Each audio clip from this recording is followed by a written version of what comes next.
আমি হচ্ছি সুফিয়ান ডন, সবার সমাধান করে দেব একেবারে এবার ধন। হুজুর কি হলো হুজুর?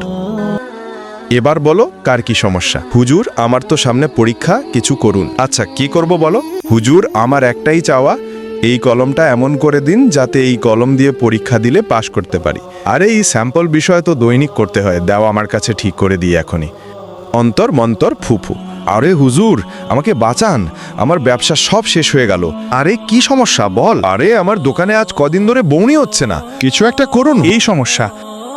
হে আল্লাহ, আপনার বান্দার দোকানে বেচাকেনা বাড়িয়ে দিন আল্লাহ। আমিন। হে আল্লাহ, এই ছেলেটার দোকানে অনেক বেচাকেনা দেওয়া। বন্ধুরা, আমি তো শিক্ষণীয় ভিডিও বানাই, তাই বলে তোমরা লাইক সাবস্ক্রাইব করবে না? এটা যদি ফালতু ভিডিও হতো তাহলে অবশ্যই লাইক সাবস্ক্রাইব করতে। আমিন। হে আল্লাহ, এদের মনের আশা আমার উচিলায় পূরণ করো। সুম্মা আমিন। আমিন। আচ্ছা তোমার কিসের দোকান বলো শুনি? কাফনের? ও আচ্ছা। কিছু ভুল বললাম নাকি? আরে তোমাকে এখন বকতে মন চাচ্ছে। আরে এইসব লোক কোথা থেকে যে আসে ইয়ার।